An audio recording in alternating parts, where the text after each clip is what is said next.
All right, now that we've rolled these tissues, we always follow with stretching. The first one we're going to stretch is that piriformis. What I love to do for the first piriformis stretch is lying on our back.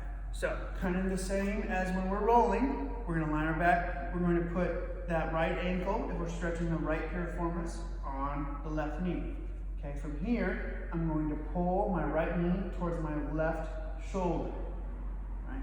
And this is going to get a good stretch on this piriformis.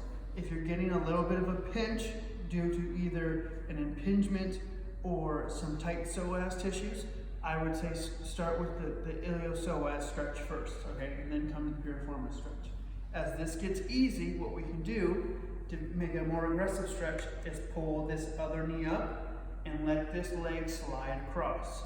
Now I'm getting even a deeper stretch through that piriformis and the glutes. When we hold a stretch, it needs to be for 30 seconds at a minimum.